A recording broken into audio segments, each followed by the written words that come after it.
Nakalutang ang banggo ng paboritong kaldereta ni Marco sa loob ng marangyang kondo na ako mismo ang nagbayad ng down payment.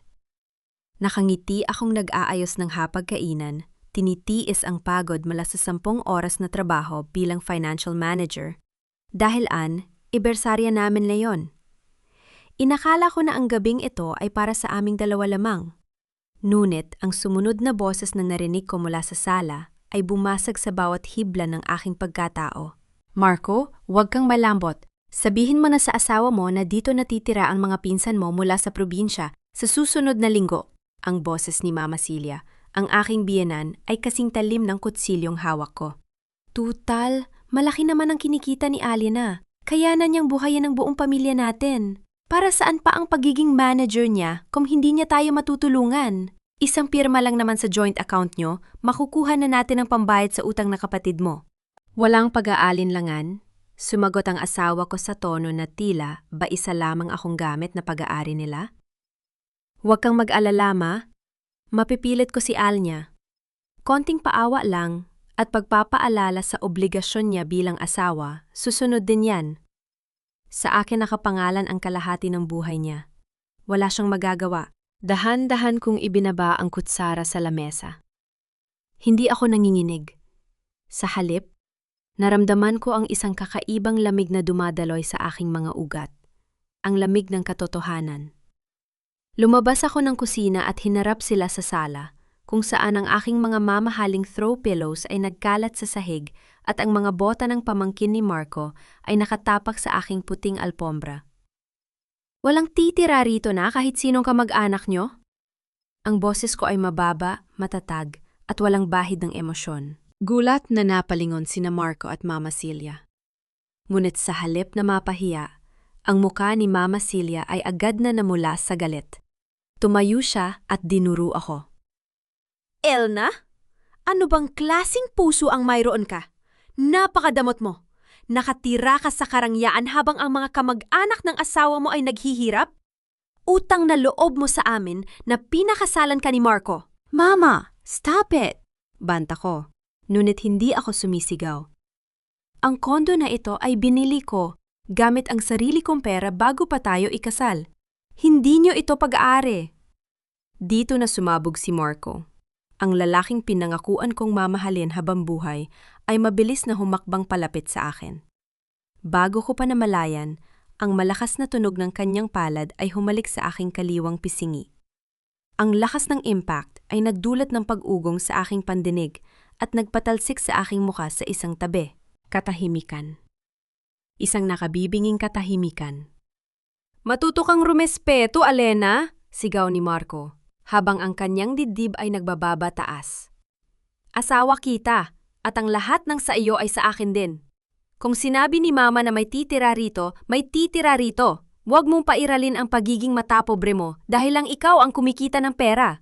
Dahan-dahan kong ibinaling ang aking mukha paharap sa kanya. Hinawakan ko ang aking pisngi, hindi dahil sa sakit, kundi upang damhin ang huling bakas ng aking pagmamahal na ngayon ay naging abo na. Tumingin ako sa kanyang mga mata. Ang mga matang dati ay puno ng tamis. Ngayon ay puno na lamang ng kasakiman at kahinaan. Tila tumigil ang mundo. Sa loob ng aking isipan, nakita ko ang lahat ng gabi na nagpuyat ako para sa mga financial reports, lahat ng sakripisyo ko para mabayaran ang mga utang ni Marco, at lahat ng pagtitiis ko sa mga pang-aalipusta ng kanyang ina. Para saan? Para sa sampal na ito? Isang manipis na niti ang sumilay sa aking mga labi. Hindi ito niti ng isang biktima.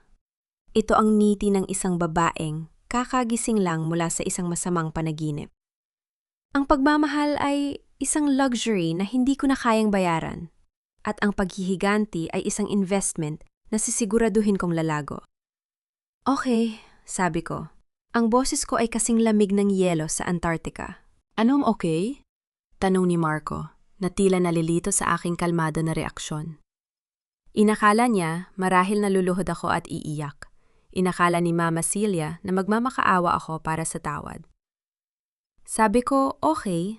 Kung yan ang gusto niyo, sige. Pag-uulit ko. Tumalikod ako at naglakad pabalik sa kusina. Tila ba walang nangyari. Narinig ko pa ang pagngisi ni Mama Celia at ang bulong niya kay Marco na, "Kita mo na, takot lang yan sa'yo." Ngunit pagpasok ko sa kusina, hindi ako nagpatuloy sa pagluluto. Kinuha ko ang aking cellphone mula sa bulsa ng aking apron. Sa ilalim ng lamesa, mabilis kong binuksan ang aking mobile banking app. Sa loob ng 3 segundo, inilipat ko ang lahat ng laman ng aming joint account, ang perang pinaghirapan ko na plano nilang gastusin, patungo sa isang private offshore account na tanging ako lang ang may access. Sunod, nag-send ako ng isang maikling mensahe kay Attorney Suarez. "Attorney, ituloy natin ang plano. I-post mo na ang kondo sa market. Sell it at any price, basta mabilis. At ihanda mo na ang divorce papers. I want him out of my life before the month ends." Ibinaba ko ang cellphone at huminga ng malalim. Ang amoy ng kaldereta ay hindi na masarap sa aking pang-amoy. Amoy na ito ng pagkabulok. Tumingin ako sa labas ng bintana, sa mga ilaw ng Makati na tila ba nagbubuni sa aking paglaya. Ang sampal ni Marco ay hindi naging sanhi ng aking pagbagsak. Ito ang naging mitsa ng kanyang pagkawasak. Bukas, magigising sila sa isang mundong wala na silang matatawag na sa kanila. At ako? Ako ay nasa unang hakbang na patungo sa isang buhay na wala ng linta, wala ng bawlok, at higit sa lahat, wala ng Marco. Isang matalim na tingin ang ipinukol ko sa pinto ng kusina. Ang laro ay nagsisimula pa lang. Ang umaga ay sumapit na tila walang bahid ng gulo na naganap kagabi. Sa harap ng salamin, maingat kong nilagyan ng makapal na concealer ang namumula pa ring bahagi ng aking pisingi. Walang luha, walang panginginig ng kamay, ang bawat haplos ng makeup brush ay tila paghahanda ng isang sundalo para sa huling pakikidigma. Nadatnan ko si Marco sa kusina, nakaupo at tila naghihintay ng aking pagsabog. Ngunit sa halip na sigawan siya, dahan-dahan kong inilapag ang isang tasa ng mainit na kape sa harap niya. Ang kanyang mga mata ay rumehistro ng lito at pagtataka. Marahil ay inaasahan niyang hindi ko siya kakausapin, o kaya ay mag-eempake na ako ng gamit. "Hun, I'm sorry about last night. I was just really stressed from the office." Ang boses ko ay malambot, sapat na upang mapaniwala siya na muli niya akong napaamo.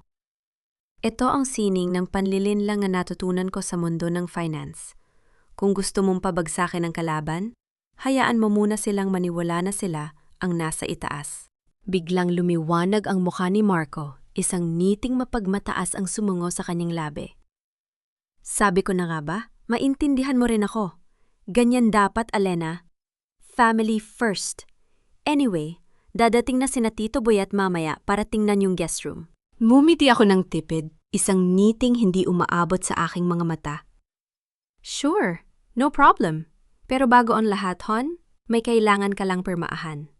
It's for our mutual insurance policy upgrade. You know, para sa future natin, lalo na't plano mong mag-business." Inilapag ko sa lamesa ang isang folder. Sa loob nito ay nakatago ang isang special power of attorney na napapahintulot sa akin na ibenta ang kondo ng walang abala, na nakabalat kayo sa ilalim ng mga terminong legal na alam kong hindi niya babasahin. Dahil sa sobrang kumpiyansa at pagmamadaling makuha ang future investment na sinasabi ko, mabilis na kinuha ni Marco ang pluma at lumagda. Hindi niya alam na ang bawat stroke ng kanyang ballpen ay ang huling pako sa kabaon ng kanyang marangyang buhay. Eksakto namang pumasok si Mama Celia sa kusina, bit-bit ang kanyang listahan ng mga pangangailangan. Ang kanyang mukha ay puno ng kapal na mukha na tila ba utang ko sa kanya ang bawat hininga ko. "Alinya, mabuti at natauhan ka na. Si Jojo, yung pamangkin ko, kailangan ng 300,000 para sa bubuksan niyang talyer. I-transfer mo na sa account ko mamayang hapon, ha?" Tumingin ako kay Mama Celia. Ang bawat salita niya ay tila isang linta na sumisip-sip sa aking pasensya. Ngunit pinanatili ko ang aking deadly calm. "Of course, Ma. Iayos ko lang ang ilang liquidation sa bangko.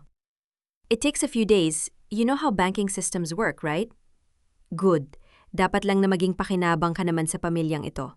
Sagot niya bago kumuha ng tinapay at umalis nang hindi man lang nagpapasalamat. Nang makaalis si Marco para asikasuhin ang kanyang mga kaibigan, naupo ako sa sala at kinuha ang aking tablet. Dun, isa-isang naglaho ang mga alaala. Pinanood ko ang pagbura ng bawat digital na litrato namin ni Marco, mula sa aming kasal hanggang sa huling bakasyon namin. Ang bawat pagpindot ko sa boto na delete ay nagbibigay sa akin ng isang uri ng ligaya na mas matamis pa sa kahit anong pag-ibig. Habang nabubura ang mga mukha namin sa screen, naramdaman ko ang paggaan ng aking dibdib. Wala nang puwang para sa sentimentalidad sa isang pusong puno ng plano. Isang tawag ang pumasok sa aking private line. Attorney Suarez, nakuha ko na ang kailangang pirmaha. It's done. I upload ko na ang digital copy sa portal. Copy that, Miss Alina. Ang buyer mula sa Japan ay handa nang mag-deposit ng earnest money bukas. Once the title is transferred, wala na silang habol. Tugon ng abogado. Eksakto namang tumunog muli ang aking cellphone para sa isang international call. Sa pagkakataong ito, mula sa aking prospective employer sa Tokyo. Konnichiwa, Alana-san. We have reviewed your final requirements. Your visa sponsorship and the executive apartment in Shinjuku are all set. We expect you to be here by the 15th of next month. Is that still feasible? Tumingin ako sa paligid ng kondo na puno ng mga taong linta. Tumingin ako sa pisingi kong bahagyapang kumikirot. Isang malalim at malamig na buntong hininga ang pinakawalan ko. Yes, sagot ko sa wikang Ingles. Ang boses ko ay kasing talim ng diamante. I will be there, and I will make sure there are no loose ends left in Manila. Ibinaba ko ang tawag at tumayo. Naglakad ako patungo sa bintana at pinagmasdan ang abalang kalsada sa ibaba. Sa aking isipan, nakikita ko na ang pagbagsak ng bawat domino na itinayo ni na Marco at Mama Celia. Inakala nilang nakuha na nila ang kontrol. Hindi nila alam na ang reyna ay nakalabas na sa kanilang munting kaharian, at ang tanging iiwan niya ay ang guho ng kanilang kasakiman, ang amoy ng alak, pritong pulutan, at ang nakatutulig na ingay ng tawanan ay bumabalot sa bawat sulok ng aking kondo. Ang sala na dati ay malinis at amoy lavender, ngayon ay tila naging isang maingay na palengke. Nakatayo ako sa bukana ng pasilyo, pinagmamasdan ng mga pinsan ni Marco na nakataas ang mga paa sa aking mamahaling leather sofa, habang ang mga bata ay naghahabulan at nagtatapon ng mumo ng tinapay sa aking puting alpombra. Sa gitna ng kaguluhan, nakita ko si Mama Celia. Suot niya ang isa sa aking mga mamahaling silk scarf na tiyak kong kinuha niya sa aking cabinet nang walang paalam. Hawak niya ang aking credit card na tila ba ito ay isang trupeo ng kanyang tagumpay. Sige lang, kain lang kayo. Sagot lahat yan ng manugang ko. Pagmamayabang niya sa kanyang mga kumaring, dinala rin niya sa bahay. Sabi ko naman sa inyo, napaka-generous ni Alena. Isang sabi ko lang sa kanya, agad na nagpa-deliver ng pagkain at alak. Ganyan talaga kapag mayaman ang napangasawa ng anak ko. Isang mapait na ngiti ang sumilay sa aking mga labi. Generous? Hindi nila alam na bawat sentimo na ginagastos nila ngayon ay ang huling donasyon ko sa kanilang kasakiman. Sa loob ng aking isipan, binibilang ko na ang mga oras. Maya-maya lang, pagpatak ng 2:00 ng hating gabi, ang card na yon ay magiging isang pirasong plastik na lamang na walang silbi. Pumasok ako sa aking kwarto at nilock ang pinto. Mula sa ilalim ng kama, kinuha ko ang isang maliit at matibay na maleta. Dito ko isa-isang inilagay ang aking mga orihinal na titulo, pasaporte, at ang mga tunay na alahas na itinago ko bago pa man magsimula ang pista sa labas. Ang bawat tupi ng aking damit ay ginagawa ko ng may katumpakan. Walang luha, walang panging inig. Ang tanging nararamdaman ko ay ang mabilis na tibok ng puso ng isang taong malapit nang makalaya mula sa isang kulungan. Biglang bumukas ang pinto. Hindi man lang kumatok si Marco. Pumasok siya na amoy sigarilyo at alak. Ang kanyang muka ay puno ng tensyon na madali kong nababasa bilang isang financial expert. Ito ang muka ng isang talunang sugarol. "Alena," tawag niya. Ang boses niya ay malat at puno ng pangangailangan. "I need help. May malaki akong atraso sa mga kumpare ko sa poker. Kailangan ko ng 500,000 bago matapos ang linggong ito." Ipinagpatuloy ko ang aking pag-iimpak, Hindi man lang siya tinatapon ng tingin. Wala na tayong pera sa joint account, Marco. Alam mo yan? Alam ko, kaya nga naisip ko bakit hindi natin ibenta yung SUV mo. Hindi mo naman masyadong ginagamit yun, di ba? Pwede ka namang mag-grab na lang muna. Isang sakripisyo lang naman para sa asawa mo. Sabi niya sa tono na tila ba ang hinihingi niya ay barya lang. Tumigil ako sa aking ginagawa at dahan-dahang humarap sa kanya. Tiningnan ko siya mula ulo hanggang paa. Ito ang lalaking minahal ko? Ang lalaking handang ibenta ang aking mga kagamitan para lamang sa kanyang mga bisyo? Ang kotse ko? Ulit ko, ang boses ko ay kalmado ngunit may talim na kasing itim ng gabi. The car that I bought with my hard-earned bonuses? Gusto mong ibenta yon para pambayad sa utang mo sa sugal? Huwag mo akong husgahan, Alina. Asawa kita. Obligasyon mong tulungan ako. Sigaw niya. Muling bumabalik ang kanyang pagiging agresibo nang hindi niya makuha ang gusto niya. Kung hindi dahil sa akin, hindi ka magiging ganito ka-successful. I gave you the inspiration to work hard. Hindi ako sumagot ng pabalang. Sa halip, lumapit ako sa kanya at hinawakan ang kanyang kwel o ng dahan-dahan. Tila ba nag-aayos lang ako ng kanyang suot? Gusto mo ng pera, Marco?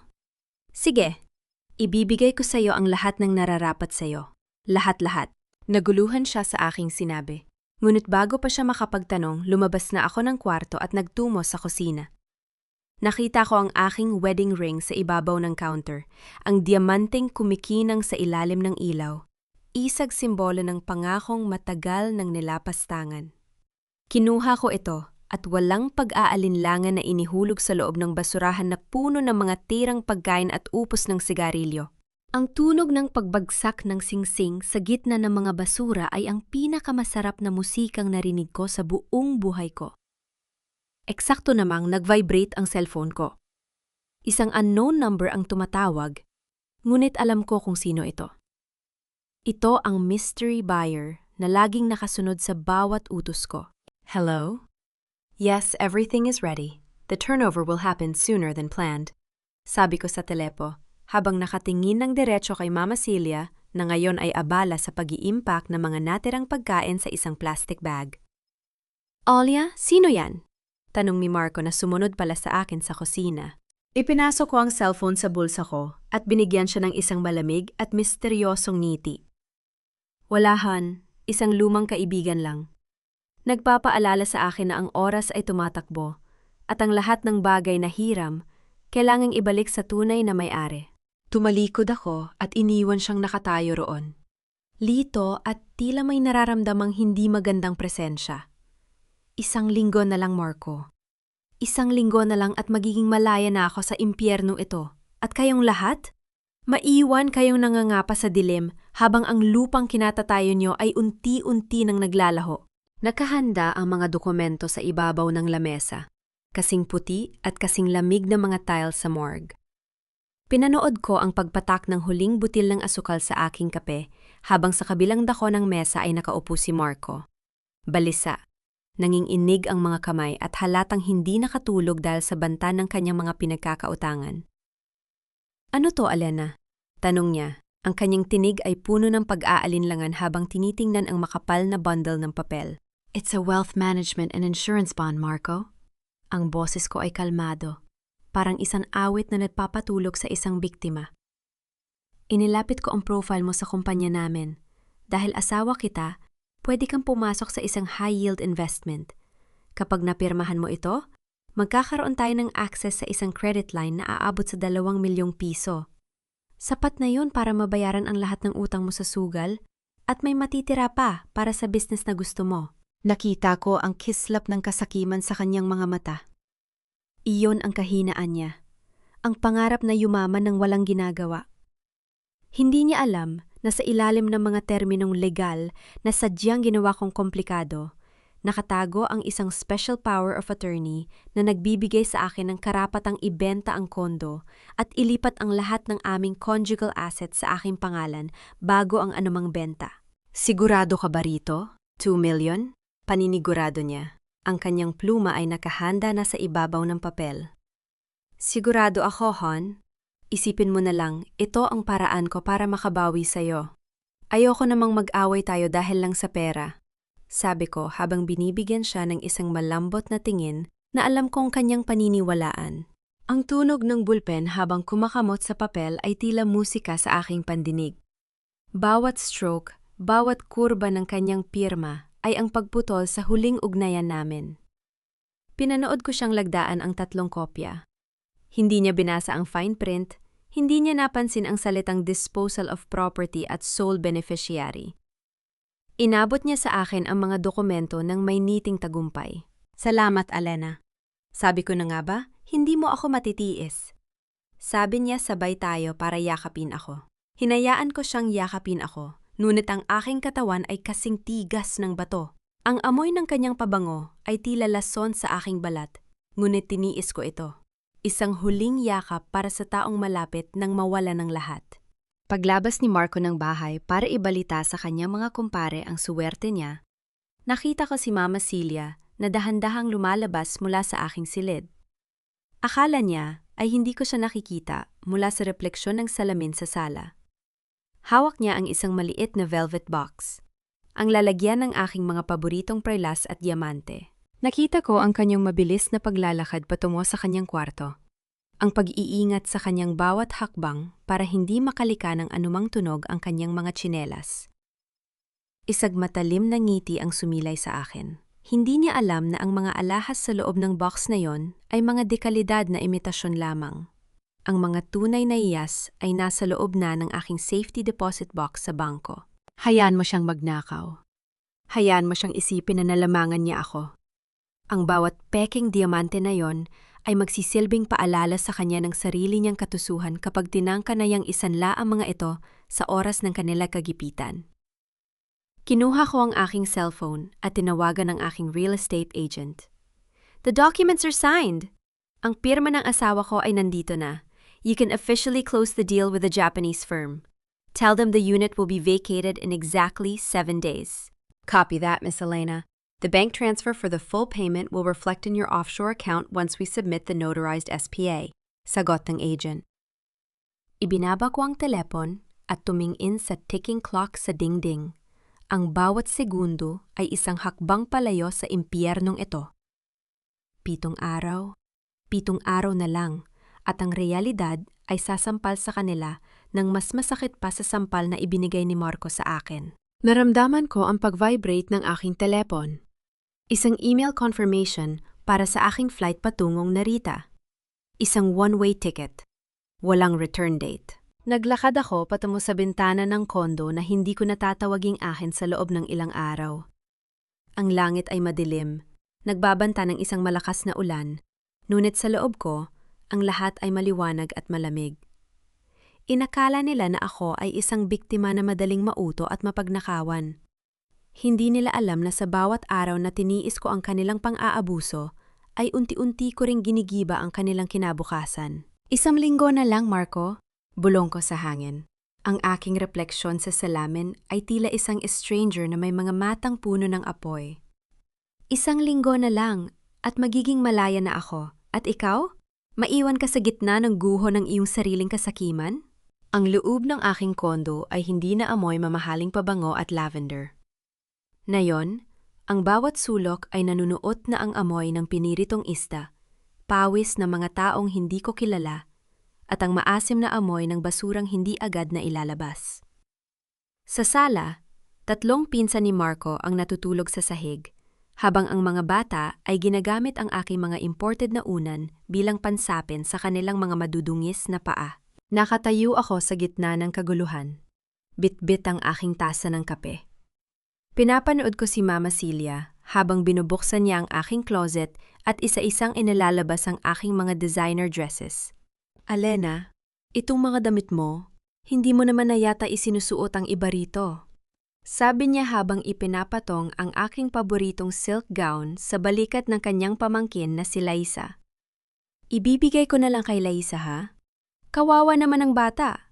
Walang maisuot sa darating na binyagan sa probinsya. Tutal, manager ka naman. Madali ka lang makakabili ng bago. Huminga ako ng malalim. Kung ito ang dating Alina, tiyak na sasabog ako sa galit at ipagtatanggol ang aking pinaghirapan. Ngunit ang bagong Alina ay tumingin lamang sa kanila ng walang emosyon. Sige lang ma, bagay sa kanya yan. Ipamigay niyo na ang lahat ng gusto niyong ipamigay. Nakita ko ang pagtataka sa mga mata ni Liza. Ngunit si Mama Celia ay tumawa lang ng malakas. O kita niyo na? Sabi ko sa inyo, malambot ang puso nitong si Aliana kapag napagsabihan ng tama. Sige Liza, kunin mo na rin pati yung mga sapatos sa ibaba. Isang manipis na ngiti ang sumilay sa aking mga labi habang pinapanood ko silang paghati-hatian ang aking mga kagamitan. Hindi nila alam na ang mga damit na yon ay ang mga bagay na plano ko na talagang iwan.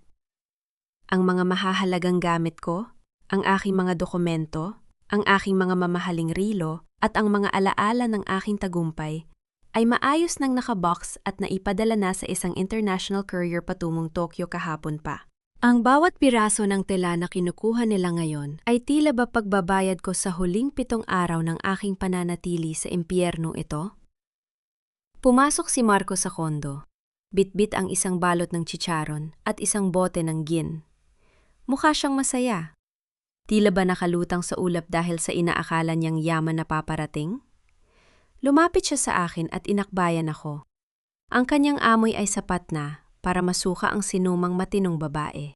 Han, kailan ba papasok yung initial payout ng investment? Bulong niya sa aking tenga. Nanghako ako kay Tita Baby na ako ang magbabayad ng renta nila sa kabilang kanto para malapit lang sila sa atin. Alam mo na, para masaya ang pamilya. Sa makalawa, Marco, sagot ko habang dahan-dahang tinatanggal ang kanyang kamay sa aking balikat. Kailangan lang ng final verification mula sa bangko. Pero para hindi ka mainip, heto ang 50,000, cash. Inabot ko sa kanya ang isang bundle ng pera na kinuha ko sa aking bag. Nakita ko ang palalaki ng kanyang mga mata. Mabilis pa sa 4:00 na kinuha niya ang pera at hinalikan ito. Ang kislap ng tasakiman sa kanyang mukha ay sapat na para kumpirmahin na tama ang ginagawa ko. Ang perang iyon ay ang pain para manatili siyang kampante, para hindi siya magtanong, at para mas maging malalim ang kanyang pagbagsak. The best ka talaga, Alena. Kaya mahal na mahal kita eh. Sigaw niya bago humarap sa kanyang mga pinsan.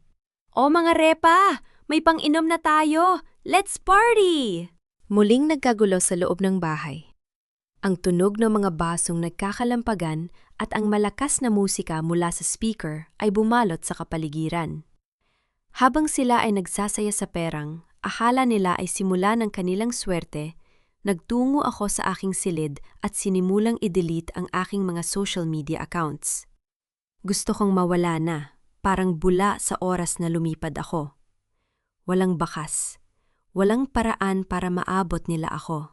Eksakto namang tumunog ang aking personal na telepono. Isang mensahe mula sa real estate agent. Miss Alina, the Japanese buyer just finished the final inspection of the unit remotely. They are satisfied. The sheriff and the security team will be there on Wednesday, 10 a.m. sharp for the turnover and eviction of occupants. All legal papers are ready. Miyerkules.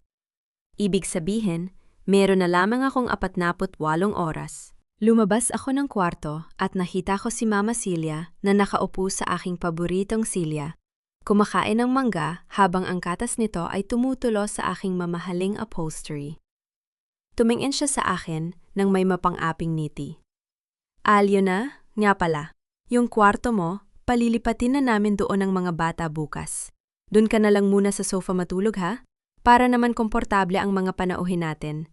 Tutal, sanay ka naman sa hirap, diba? Tiningnan ko siya ng diretso sa mga mata. Ramdam ko ang tibok ng aking puso. Hindi dahil sa takot, kundi dahil sa excitement ng paparating na katapusan.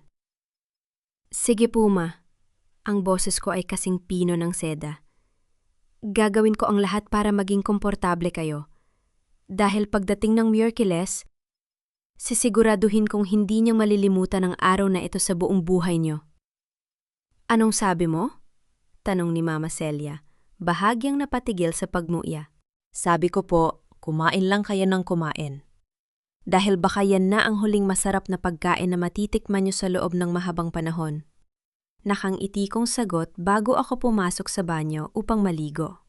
Habang ang tubig ay dumadaloy sa aking katawan, tila ba hinuhugasan nito ang lahat ng dumi ng nakaraang 5 taon? Ang bawat patak ay paalala na malapit na ang aking kalayaan. Ngunit sa labas ng banyo, narinig ko ang isang malakas na kalampag at ang boses ni Marco na tila may kausap sa telpo. Ano? Isinala mo yung mga alahas na binigay ni Alnya at sinabi ng pawnshop na fake yung mga yon? Paanong naging fake? Napatigil ako sa pagsasabon. Ang laro ay bumibilis na. Ang unang domino ay natumba na at wala nang makakapigil sa pagsabog na paparating. Anong ibig sabihin nito, Aliena? Bakit fake ang mga alahas na to? Ang boses ni Marco ay pumailan lang sa sala, kasing talim ng basag na bote. Ibinagsak niya ang velvet box sa center table, ahilan upang tumalbog ang mga peking perla sa ibabaw ng aking mga dokumento. Dahan-dahan kong ibinaba ang basa ng tubig na hawak ko. Hindi ako kumurap. Tumingin ako kay Mama Celia na ngayon ay namumutla at hindi makatingin ng diretso sa akin. Ang kanyang mga kamay ay nanginginig habang nakahawak sa laylayan ng kanyang duster. Bakit mo tinatanong sa akin yan, Marco? Ang boses ko ay banayad, tila isang guro na nakikipag-usap sa isang batang pasaway. Paano nyo nalaman na fake ang mga alahas na yan kung hindi nyo tinangkang ilabas sa kwarto ko at isala nang wala akong permiso? Napatigil si Marco. Ang kanyang galit ay sandaling napalitan ng pagkapahiya. Ngunit, mabilis itong binura ng kanyang kapal na mukha. Hindi yan ang isyu rito. Ang isyu ay niloloko mo kami. Akala namin ay mayaman ka. Akala namin ay puro original ang gamit mo. Yun pala ay puro basura ang itinatago mo sa cabinet mo. Isang maikling tawa ang pinakawalan ko. Isang tawang walang saya. Puro pangungutya. Basura? Marco, ang mga alahas na yan ay binili ko para sa mga okasyon na kailangan lang ng palamuti. Ang mga tunay na alahas ko ay nasa bangko. Pero ang tanong ko ay mananatili. Bakit nyo ninanakaw ang mga gamit ko? Hindi yun pagnanakaw! Singhali Mama Celia. Biglang nabuhay ang kanyang pagiging pa-victim. Kailangan lang namin ng pambayad sa matrikula ni Jojo. Akala ko ba ay pamilya tayo? Bakit mo kami bibigyan ng peking alahas? Pinagmukha mo kaming tanga sa sanglaan. Alam mo ba ang hiyang inabot ko nang sabihin ng kahera na gawa lang sa plastik ang mga yan? Ang hiya ay para sa mga taong may dangal, ma. Sagot ko habang tumatayo at lumalapit sa kanya. At sa pagkakaalam ko, matagal nyo nang ibinenta ang dangal nyo nung araw na pumasok kayo rito at itinuring na inyo ang lahat ng pinaghirapan ko. Susugod sana si Marco upang muli akong saktan. Ngunit bago pa man niya maiangat ang kanyang kamay, isang malakas at sulud-sulud na katok ang narinig mula sa pintuan ng kondo. Hindi ito katok ng isang bisita. Ito ay malakas, marahas, at tila gustong gibain ang kahoy na harang. Marco! Lumabas ka riyan? Alam naming nandoon ka! Isang boses ng lalaki mula sa labas ang sumigaw. Kasunod ang tulog ng pagsipa sa pinto. Biglang nagbago ang ekspresyon ni Marco. Ang mapang-aping mukha niya ay napalitan ng matinding takot. Sila yon. Ang mga pinagkakautangan ko sa poker. Aliena, itago mo ako. Sabihin mo wala ako rito. Tumingin ako sa pinto, pagkatapos ay kay Marco. Ang lalaking ito, na kanina lang ay nagmamalaki, ngayon ay nanginginig na parang basang sisiw sa likod ng sofa. Si Mama Celia naman ay nagsimula ng mag-cruise at bumulong ng mga dasal na tila bahuli na ang lahat. Bakit kita itatago, Marco? Di ba sabi mo, what's mine is yours? Ang utang mo ay utang mo lang. Wala akong kinalaman dyan. Sabi ko habang naglalakad patungo sa pinto. Huwag mo bubuksan! Mapapatay nila ako! Pabulong na sigaw ni Marco. Ang kanyang boses ay puno ng desperasyon. Ngunit hindi ko siya pinakinggan. Hindi ko binuksan ang pinto, ngunit sumigaw ako ng sapat upang marinig ng mga tao sa labas. Sino po sila? Kung tungkol po ito sa utang ni Marco, maaari niya siyang makausap bukas ng umaga sa lobby. Huwag po kayong mambulabog dito dahil tatawag ako ng security. Security? Ibigay mo sa amin ang asawa mo kung ayaw mo madamay? Sigaw ng lalaki sa labas bago muling sipain ang pinto ng malakas. Tumingin ako kay Marco at numiti ng matamis. Oh, narinig mo yon? Gusto ka nilang makausap. Bukas ng umaga, may malaking sorpresa na darating, Marco. Hindi lang ang mga maninigil na yan ang kailangan mong harapin. Anong ibig mong sabihin? Tanong niya habang pawis na pawis. Matulog na kayo. Gamitin niya na ang huling gabi niyo sa kwarto niya ng maayos. Sabi ko bago ako pumasok sa banyo at inilak ang pinto. Sa loob ng banyo, kinuha ko ang aking tablet. Binuksan ko ang CCTV app ng kondo. Nakita ko ang 3 lalaki sa labas, mga mukhang goons na hindi biro ang galit. Pagkatapos, tiningnan ko ang aking email. Isang notification mula sa aking bank. Ang full payment para sa kondo ay pumasok na sa aking offshore account sa Singapore. Ngumiti ako. Ang lahat ng piraso ng puzzle ay nasa lugar na. Ang mga goons sa labas, ang galit na asawa, ang magnanahaw na biyenan, at ang eviction team na darating bukas. Kinuha ko ang aking toothbrush at dahan-dahang nagsipil, habang pinapanood ang sarili ko sa salamin. Ang mga mata ko ay hindi napagod. Ang mga ito ay nagniningning sa galak. Bukas, pag alis ko patungong airport, iiwan ko ang pinto ng impyernong ito na bukas para sa sinumang gustong pumasok. Isang malakas na tunog ng pagbagsak ng kung anong bagay mula sa sala ang narinig ko. Kasunod ang tili ni Mama Celia. Mukhang nag-uumpisa na silang mag-away-away sa loob dahil sa nawawalang pera. Mag-ubusan kayo! Bulong ko sa hangin. Dahil bukas wala ng alenya na magliligtas sa inyo. Ang sikat ng araw na pumasok sa bintana ng kondo ay hindi nagdala ng pag-asa para sa mga taong nasa loob nito, kundi takot. Nadatnan ko si Marco sa sala, nakasandal sa pinto at may hawak na kutsil sa kusina. Tila naghihintay sa muling pagdating ng mga naniningil sa kanya. Ang kanyang buhok ay gulo-gulo at ang kanyang mga mata ay lubog dahil sa puyat at praning. Alena! Tumawag ka na sa bangko!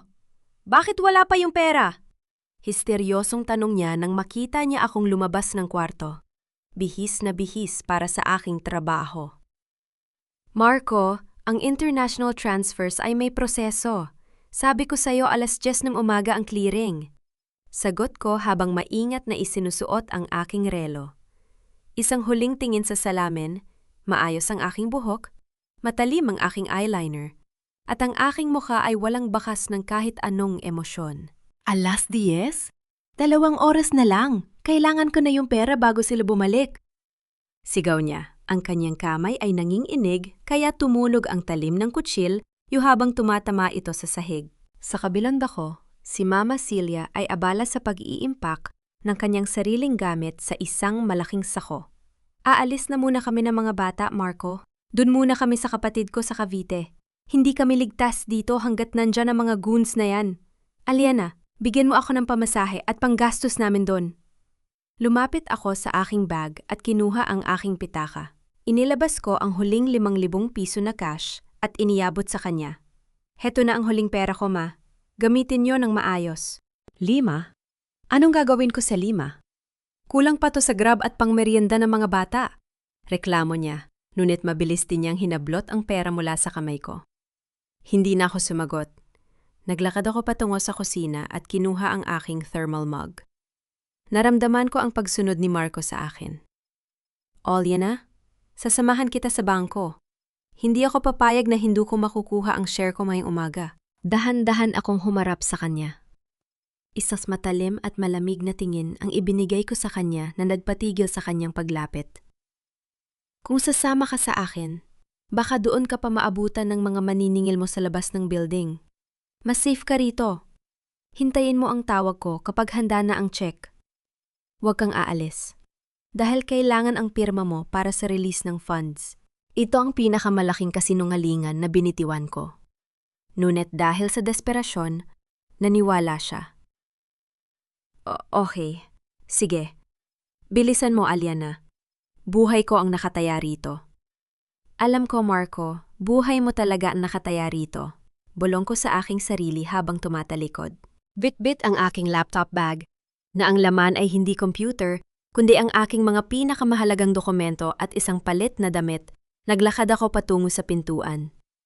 Narinig ko ang tunog ng pag-lock ni Marco ng pinto mula sa loob. Ang sunod-sunod na pag-ikot ng susi na tila ba sinasara na niya ang sarili niyang kulungan. Pagbaba ko sa lobby, Sinalubong ako ng malamig na simoy ng hangin sa labas. Hindi ako nagtungo sa bangko. Sumakay ako sa isang itim na sasakyan na naghihintay sa akin sa tapat ng building. Isang private car service na magdadala sa akin sa airport. Habang nasa loob ng sasakyan, kinuha ko ang aking cellphone. Binuksan ko ang app ng aking credit cards at isa-isang pinindot ang report as lost stolen sa lahat ng cards na nasa kamay ni Mama Celia at Marco. Sa isang iglap, ang bawat paraan nila para makakuha ng pera mula sa akin ay naputol. Pagkatapos, nag-send ako ng huling email sa sheriff at sa real estate agency. The occupants are inside the unit. They are uncooperative and potentially armed. Proceed with the eviction team and security personnel as discussed. I have officially vacated the premises. Tumiin ako sa bintana ng sasakyan habang binabaybay ang daan patungong NAIA Terminal 3. Nakita ko ang mga gusali ng Makati na unti-unting lumiliit sa aking paningin. Nararamdaman ko ang bawat tibok ng aking puso, hindi bilang isang biktima, kundi bilang isang reyna na katatapos lang wasakin ng isang kaharian ng mga traidor. Eksaktong alas 9:30 ng umaga nang mag-vibrate ang cellphone ko. Si Marco. Hindi ko sinagot. Pagkatapos ng 3 segundo, isang text message ang dumating mula sa kanya. Alena, nasaan ka na? May mga pulis at mga lalaking naka-uniforme sa labas. Sinisira nila ang pinto. Bakit may eviction notice? Alena, sumagot ka. Hindi ako sumagot. Sa halip, kinuha ko ang SIM card mula sa aking telepo. Tiningnan ko ang maliit na piraso ng plastik na nag-uugnay sa akin sa lahat ng sakit at dusa ng nakaraang 5 taon. Gamit ang aking mga kuko, binalik ko ito sa gitna hanggang sa marinig ko ang mahinang tunog ng pagkakaputol ng chip. Ibinaba ko ang bintana ng sasakyan at itinapon ang piraso ng SIM card sa gitna ng abalang highway. Tapos na ang oras nyo, bulong ko. Pagdating ko sa airport, pumasok ako sa boarding gate ng may taas, no? Habang hinihintay ang aking flight patungong Tokyo, nakita ko sa balita sa aking tablet ang isang commotion sa isang luxury condo sa Makati. Isang lalaki ang kinaladkad palabas ng gusali habang nagsisisigaw, kasunod ang isang matandang babae na nakikipagsabunutan sa mga security guard. Isang matamis at mapayapang niiti ang sumilay sa aking mga labi. Ito ang investment payout na nararapat sa kanila. Habang ang eroplano ay unti-unting umaangat mula sa lupa, naramdaman ko ang pagkawala ng bigat sa aking dibdib. Ang langit ay asul, malawak at malinis. Sa ibaba, ang Maynila ay tila isang maliit na mapa na punong-puno ng mga taong nagkakagulo. Ngunit ako ay nasa itaas na. Malaya, mayaman, at higit sa lahat, buo muli. 1 taon na ang lumipas. Dito sa Tokyo, ang hangin ay hindi kasing lagyat ng hangin sa Maynila. Malamig ang bawat ihip ng dahan-dahang yelo na bumabagsak sa aking bintana.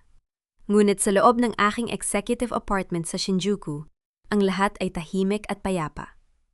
Nakatayo ako sa harap ng salamin, suot ang aking bagong coat mula sa isang mamahaling butik. Ang pisingi kong sinampal noon ay wala ng bakas ng pamumula, kundi ang ningning na lamang ng balat ng isang babaeng marunong magpahalaga sa kanyang sarili. Isang mensahe ang pumasok sa aking tablet mula sa isang lumang kakilala sa Pilipinas. Ito ay si Tita Baby. Ang kapitbahay naming tsismosa na dati ay kumakampi kay Mama Celia. Hindi ko na siya kailangang kausapin, ngunit binuksan ko ang kalakip na litrato dahil sa isang kuryosidad na walang halong sakit. Sa litrato, nakita ko si Marco. Wala na ang kanyang kumpiyansa at ang kanyang mapagmataas na tindig. Nakaupo siya sa isang maliit na bangko sa harap ng isang barong-barong sa probinsya, madungis at halatang tumanda ng 10 taon.